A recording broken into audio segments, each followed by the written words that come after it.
সম্মানিত দর্শক, ত্রয়োদশ জাতীয় সংসদ নির্বাচন নিয়ে একের পর এক লঙ্কাকাণ্ড ঘটে যাচ্ছে। এই মুহূর্তে যা ঘটছে তা আগামীতে কি ফলাফল বয়ে নিয়ে আসবে সেটি পরের বিষয়।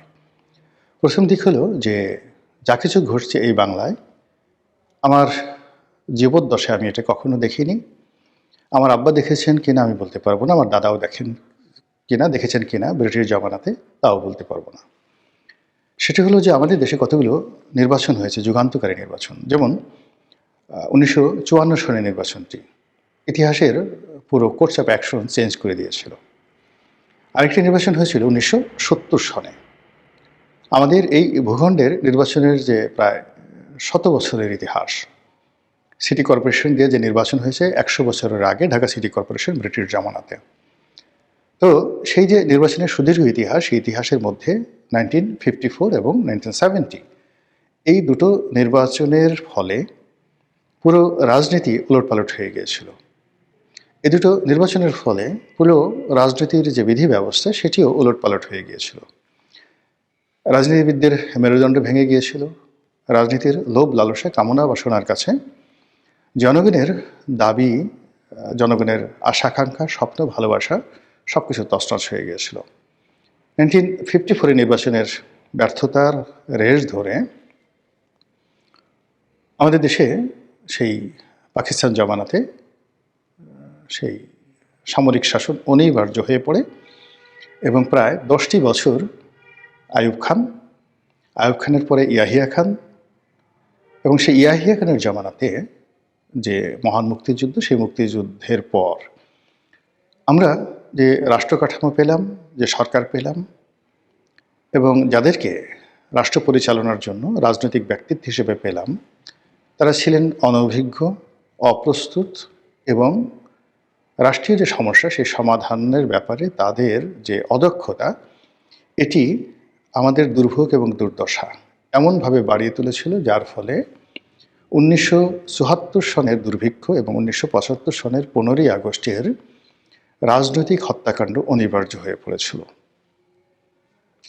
আমি এ দুটো নির্বাচনকে যদি প্রাইমা ফেসি ধরি, আর 2026 সনে যে ত্রয়োদশ জাতীয় সংসদ নির্বাচনের যে তোড়জোড় দেখছি, এবং সেই নির্বাচনকে কেন্দ্র করে বাংলাদেশে যা কিছু হচ্ছে এই মুহূর্তে, তা অতীতে যে 70 নির্বাচন কিংবা 54 নির্বাচনের যে করুণ পরিণতি, তার সাথে আরও ভয়াবহ করুণ পরিণতির দিকে আমরা এগোচ্ছি। একটা একটা করে বলি। আমাদের দেশে অনেকগুলো ছোট ছোট রাজনৈতিক দল দীর্ঘদিন ধরে তারা রাজনীতি করছে। কেউ হয়তো চাঁদা তুলছে, কেউ খুব কষ্ট করে বিভিন্ন মানুষের কাছ থেকে যাকে বলে চেয়ে চিনতে দল চালাচ্ছে, আবার কেউ নিজেদের জায়গা জমি সম্পত্তি বিক্রি করে সেই 100-150 লোক নিয়ে তারা বছরের পর বছর, যুগের পর যুগ রাজনীতি করতে করতে জীবন শেষ করে দিচ্ছে এবং মনে করছে এটাই তাদের সফলতা এবং এটাই তাদের নীতি এবং নৈতিকতা। তো এই যে বাংলাদেশে প্রায় নিবন্ধিত 100-র উপরে দল আর অনিবন্ধিত প্রায় 200-250 দল, এমন দলও আছে যে দলে 2-3 নেতা, তারাই কর্মী, তারাই সব কিছু। যেমন দেখা গেল বাংলাদেশ অমুক পার্টি, একজন সভাপতি, একজন সেক্রেটারি, এতে তারা খুশি। তো এই যে কালচারটি রয়েছে, বহু মত বহু পথ, রাজনীতির আশা আকাঙ্ক্ষার যে চিন্তা চেতনা, এটি একমুখী হয়ে গেছে। আওয়ামী লীগ জামানাতে তবু বিএনপি ছিল, অ্যাক্টিভ ছিল না, জামাত ছিল, অ্যাক্টিভ ছিল না, কিন্তু ছিল, বড় রাজনৈতিক দল ছিল। আর এখন বিএনপির সাথে বিট করার মতো কোনো রাজনৈতিক দল নেই। বিএনপি সত্যিকার অর্থে আসলে এখন সহ্য করছে, কিন্তু বিএনপি যে যদি রাগ করে, জিদ করে যে আমি এখন রাজনীতির ময়দান ফাঁকা করে দেব, পিটিয়ে একজনের একেবারে পিঠ লাল করে দেব, এটা বিএনপির পক্ষে সম্ভব। সোভিয়েত রাশিয়ার পতনের পর বা সোভিয়েত ইউনিয়নের পতনের পরে মার্কিন যুক্তরাষ্ট্র যেভাবে একক পরাশক্তি হয়ে গেছে, সেই একক পরাশক্তির মতো এখন বিএনপির অবস্থা তাই হয়ে গেছে। এবং বিএনপির অবস্থা হয়ে গেছে সেই সিন্ধু নদের মতো। হে ক্ষুদিত বন্ধু মোর, তৃষিত জলধি, এত জল বুকে নাহি তব তৃষ্ণার অবধি, কত নদী উপনদী তব পদে করে অন্তদান, বুভুক্ষ তবু কি ভরিল না প্রাণ। কবি নজরুলের সে বিখ্যাত সিন্ধু কবিতা। এটা বললাম এই কারণ যে নির্বাচনের তফসিল অনুযায়ী মনোনয়নপত্র জমা দেওয়ার শেষ তারিখ 29শে ডিসেম্বর 2025। এটাকে কেন্দ্র করে বিএনপি যে রাজনীতির সমীকরণ করছে, এতে অনেকগুলো দল, বহু দিনের পুরনো দল, তারা তাদের যাকে বলা হয় অস্তিত্ব বিলীন করে বিএনপির একটা মনোনয়নের জন্য সদল বলে বিএনপিতে যোগদান করেছে। এটার ফলাফল ভালো হবে না। 2 নম্বরে হলো যে অনেকগুলো দল ভাঙনের মুখে, যেমন এলডিপির জেনারেল সেক্রেটারি অলিহাদ সাহেবকে ছেড়ে চলে আসছে এখানে। আবার LDP-2 সাদাত হোসেন সেলিম সাহেব ছিলেন, তিনি তার দলকে LDP-2 সেটাকে ব্যান্ড করে বিএনপির একটা মনোনয়ন নিয়ে সেখানে উপস্থিত। আর এই কাজটি যে অনেকে করেছেন মূলত ধানের শীষ প্রতীক পাওয়ার জন্য। নির্বাচনের যে মাঠ, সেখানে ধানের শীষ না থাকলে প্রশাসনের নজর পাওয়া যাবে না, নেতাকর্মীদের প্রোটেকশন থাকবে না, এবং বিএনপি যারা বিদ্রোহী প্রার্থী, তারা ধানের শীষ প্রতীক না থাকলে বিদ্রোহী প্রার্থীর পক্ষেই দলীয় নেতাকর্মীরা লম্ফজম্প করবে এবং মাঠে রাজত্ব করে বেড়াবে। সেখানে যারা সমঝোতার ভিত্তিতে নিজ প্রতীক নিয়ে সেখানে নির্বাচন করবেন, তাদের জয়লাভের সম্ভাবনা শূন্য। এই জন্য অনেকে নিজেদের দল বিলীন করে দিয়ে বিএনপিতে যোগদান করেছে। এটা এই মুহূর্তে খুবই দৃষ্টিকটু এবং আগামীতে এটি নিয়ে একটি ভয়ঙ্কর খেলাধুলা হবে।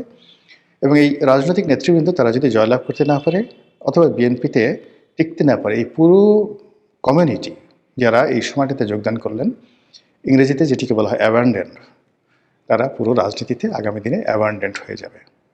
এমনি বিএনপি একক দল, তারপরে এই যে ছোট ছোট যে দলগুলো, এইগুলো যেভাবে বিএনপিতে আত্মদান করছে, বিএনপির মধ্যে নিজেদের অস্তিত্ব বিলীন করে ফেলছে, যা আগামীতে রাজনীতির জন্য একটা বিরাট শূন্যতা তৈরি করবে।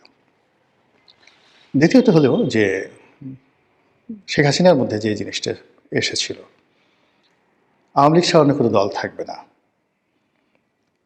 তো তিনি গণতন্ত্রের কথা বলতেন, অনেক যাকে বলে উদারপন্থী নীতির কথা বলতেন, কিন্তু শেষমেশ তার কাছে মনে হতো যে আমি সব, আমি আছি, আওয়ামী লীগ আছে, সব আছে। তো অন্য দলের ক্ষেত্রে তিনি মনে করতেন যে আওয়ামী লীগের বাইরে অন্য কোনো দল নেই, আর আওয়ামী লীগের নেতাকর্মীদের মধ্যে বসে তিনি মনে করতেন তিনি ছাড়া আর কেউ নেই।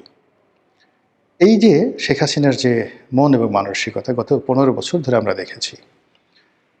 যখন গত এই জুলাই আগস্ট বিপ্লবের পর ডক্টর মোহাম্মদ ইউনূস ক্ষমতায় এলেন, আমাদের ধারণা ছিল যে তিনি হবেন গণতন্ত্রের father of the democracy in Bangla বা ইন বাংলাদেশ। কিন্তু দেখা গেল যে ও মাই গড, তিনি শেখ হাসিনার চেয়ে আরও 10 গুণ যাকে বলা হয় সরেস। শেখ হাসিনা তবু একটু চিন্তা ভাবনা করতেন, তিনি কোনো কাজ করতে একটু চিন্তা ভাবনা করেননি, যেটা সিদ্ধান্ত নিয়েছেন বাপের ম্যাটার মতো হুটহাট করে সব কিছু করে ফেলেছেন।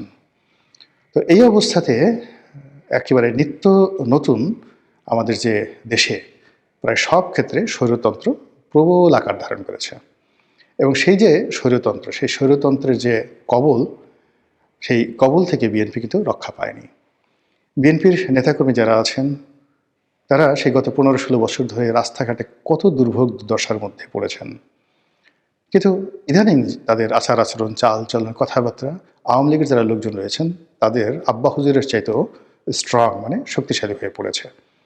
এবং এখানে একটা খবর আপনারা অনেকে দেখেছেন, এলডিপির বর্ষিয়ান সভাপতি, বাংলাদেশের রাজনীতিতে আমার কাছে মনে হচ্ছে যে কয়জন শীর্ষ ব্যক্তিত্ব রয়েছেন, বয়স্ক লোক রয়েছেন, ডক্টর কামালের পরে সম্ভবত কর্নেল ওলি সবচেয়ে সিনিয়র ব্যক্তি। তো এই ভদ্রলোক সুস্থ আছেন, সবল আছেন, তিনি সেই যুগপৎ আন্দোলন করে যাচ্ছিলেন বিএনপির সঙ্গে দীর্ঘদিন ধরে। কর্নেল ওলির সাথে বিএনপির সম্পর্ক সেই উনি এলডিপি প্রতিষ্ঠা করার পর থেকেই খারাপ গেছে, কিন্তু বিএনপির যখন খুব দুঃসময়, তখন আবার কর্নেল ওলি যখন সামনে এগিয়ে গেছেন, তখন বিএনপি তাকে বন্ধু হিসেবে নিয়েছে। বিপদের সময় সবার আগে কর্নেল ওলি কিন্তু এগিয়ে গেছেন। তো সেক্ষেত্রে বিএনপির বিপদের সময় কিন্তু আরও একজন যিনি ছিলেন বি চৌধুরী, তিনি কিন্তু যাননি, বরং বেগম জিয়া যখন সুস্থ ছিলেন তখন তিনি একদিন কোনো রকম নোটিশ না দিয়ে তিনি ডক্টর বি চৌধুরীর বাসায় চলে গিয়েছিলেন। তো বি চৌধুরীর বাসায় চলে গেছেন, বি চৌধুরী নিজেও জানেন না। এর কারণ হলো ওই সময়টাতে রাজনীতির ঐক্যটা বেগম জিয়ার জন্য এত বেশি দরকার ছিল, তিনি যে কোনো মূল্যে বিএনপির যারা বিভিন্ন সময়তে খুব অ্যাক্টিভ ভূমিকা পালন করেছেন, তাদের সঙ্গে একটা সমঝোতা তিনি করতে চেয়েছিলেন। কিন্তু সেটা বি চৌধুরীর সঙ্গে তার সেটা করা হয়নি। পরবর্তীতে এই ঘটনার ১ দিন বা ২ দিন পরে ডক্টর বি চৌধুরীর সঙ্গে আমার দেখা হলো একটা অনুষ্ঠানে, অনেকক্ষণ কথাবার্তা। উনি আমাকে অতিশয় স্নেহ করতেন। তো তিনি বললেন যে, "রনি", হাতটা ধরে বললেন যে, "আমাকে একটু বলো তো, আমার তো বয়স হয়ে গেছে, কথা নাই বার্তা নেই, সেই বেগম জিয়া কেন আমার বাসায় গেলেন? আমার স্ত্রী তো আমাকে রীতিমতো সন্দেহ করছেন যে আমি আবার বিএনপিতে যোগদান করছি কিনা। আদারওয়াইজ আমাকে বা আমার পরিবারকে বিএনপি যে অপমান করেছে, যে কষ্ট দিয়েছে, তো সেই কষ্টের পরে হঠাৎ করে কোনো কথা নাই বার্তা নাই তিনি কাউকে না জানিয়ে আমার বাসায় কেন গেলেন?" আমি বললাম যে, "স্যার, তিনি কি আপনার সঙ্গে কোনো কথাবার্তা বলেনি?" আমি তো আসলে স্যার না, যেহেতু মাহির সঙ্গে আমার একটা ভালো সম্পর্ক, আমি চাচা ডাকতাম। যে, "চাচা, আপনাকে কি আসলে কোনো টেলিফোন করেনি বা কোনো কিছু বলেনি?" তিনি বললেন, "বিশ্বাস করো বাবা, আমি আসলে সত্য কথা বলছি, কিচ্ছু আমি জানি না।" তো এরকম পরবর্তীতে বি চৌধুরী কিন্তু আসেননি। এবং আপনাদের মনে আছে ২০১৮ সনে সেই বি চৌধুরীকে নিয়ে, ডক্টর কামালকে নিয়ে যে একটা বিরাট ঐক্য হওয়ার কথা ছিল, সেই ঐক্যটা শেষমেশ এসে ডক্টর কামাল বা বি চৌধুরী সেটা হয়নি। কেন হয়নি এটা নিয়ে অনেক কাহিনী আছে।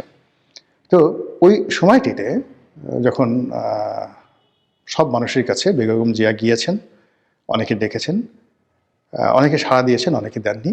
ঠিক সেই সময়টিতে স্বতঃস্ফূর্তভাবে স্বপ্রণোদিত হয়ে কর্নেল ওলি কিন্তু সেখানে গিয়েছিলেন এবং বিএনপি ওই সময়টাতে খুব কৃতজ্ঞ চিত্তে তাকে নিয়েছিল এবং ২০১৮ সনে যে নির্বাচন, সেই নির্বাচনের সময় কর্নেল ওলিকে তারা জোট সঙ্গী হিসেবে গ্রহণ করেছিল, কিন্তু নির্বাচনের পরে আবার সেই জোট বিএনপি ভেঙে নির্বাচন নিয়ে বেইজ্জতির আশঙ্কা সঙ্গীন হয়ে পড়ে। তখন আবার এলডিপির সঙ্গে, অর্থাৎ বি চৌধুরীর না, ওই বি চৌধুরী তো আসেনি, মাহি বি চৌধুরীও আসেনি, এলডিপির সঙ্গে তাদের একটা ভালো সম্পর্ক হয়। কিন্তু এখানে সেই যে শেখ হাসিনার মতো চাণক্য নীতি বিএনপি গ্রহণ করে, সেটা হলো কর্নেল ওলির সঙ্গে তাদের একটা সম্পর্ক, তারা এক পক্ষ যোগাযোগ রাখার চেষ্টা করেছে, আর অন্য পক্ষ এই এলডিপি ভাঙার জন্য তারা প্রাণান্ত চেষ্টা করেছে। তার প্রেক্ষিতে এলডিপির যিনি নেতা ছিলেন, অন্যতম শীর্ষ নেতা সাদেত হোসেন সেলিম, তাকে ভাগিয়ে আর একটা ভিন্ন রাজনৈতিক দল এলডিপি, সেই মানে নতুন এলডিপি করার জন্য বিএনপির পক্ষ থেকে মদত দেওয়া হয় এবং তারেক রহমান সাহেবের সঙ্গে জনাব সাদেত হোসেন সেলিমের যে একটা সম্পর্ক, এটি কর্নেল ওলিকে ভীষণ রকম বিক্ষুব্ধ করে। কিন্তু তারপরেও দাঁতে দাঁত চেপে তিনি প্রাণবন্ত চেষ্টা করেছেন রাজনীতির সঙ্গে সামঞ্জস্য রেখে বিএনপির সাথে সম্পর্ক চালিয়ে যাওয়ার জন্য। কিন্তু এই যে ২০২৫ সনের এই নির্বাচনের পূর্ব মুহূর্তে দেখা গেল যে এলডিপি আর এক দফা অপমানের মধ্যে পড়ল। প্রথম অপমান, এলডিপির সাধারণ সম্পাদক জনাব রেদওয়ান আহমেদ, সাবেক এমপি, সাবেক মন্ত্রী, তো তাকে দায়িত্ব দেওয়া হয়েছিল বিএনপির সঙ্গে সমঝোতা করার জন্য। তিনি উল্টো এমন সমঝোতা করেছেন, এলডিপি ছেড়ে বিএনপিতে যোগদান করেছেন, শাহজাহান ওমরের মতো, যেভাবে শাহজাহান ওমর আওয়ামী লীগে যোগদান করেছিল। এটা বিএনপির দরকার ছিল না। দ্বিতীয়ত, নির্বাচনী সমঝোতার বিষয়ে কথা বলার জন্য জনাব কর্নেল ওলি তিনি মির্জা ফখরুল ইসলাম সাহেবের সঙ্গে দেখা করতে গিয়েছিলেন। তিনি অভিযোগ করেছেন কর্নেল ওলি যে, "আমি ২ ঘন্টা বসেছিলাম, অপেক্ষা করেছি, আমার সঙ্গে দেখা করেনি।" তো বাংলাদেশে আসলে কর্নেল ওলি বা মির্জা ফখরুল সাহেব দুজনেই ভদ্রলোক মানুষ, সম্মানিত মানুষ, এবং এই দুজনের ব্যক্তিগত সম্পর্ক অনেক ভালো পর্যায়ে।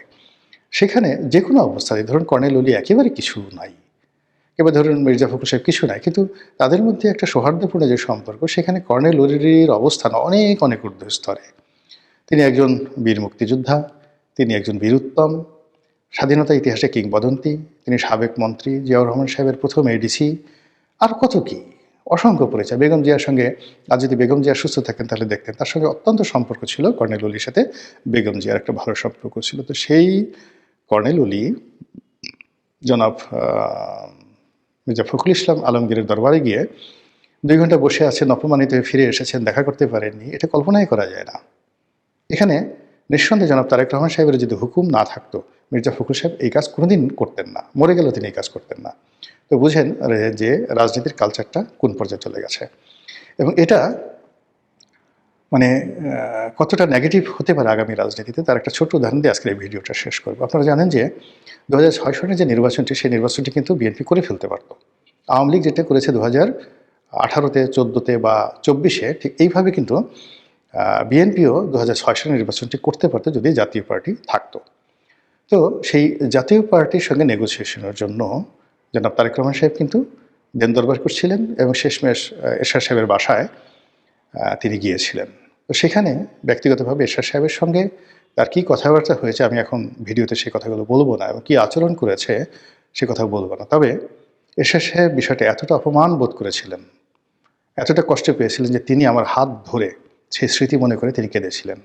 শুধু আমার সঙ্গে নয়, এরশাদ সাহেব এরকম অনেক আপনজন, অন্তত 100 জন লোকের নাম আমি বলতে পারবো, যাদের সঙ্গে কথা বলতে গিয়ে তিনি ওই স্মৃতি, তারেক রহমান সাহেবের সঙ্গে তার বৈঠক, সেখানে অবমাননাকর পরিস্থিতি এবং বক্তব্য সেগুলো স্মরণ করেছেন এবং বলছেন যে আমি যদি মরে যাই, আমার লাশ জ্বালিয়ে পুড়ে যদি কেউ ছারখার করে দেয়, তবু আমি বিএনপির সঙ্গে যাব না।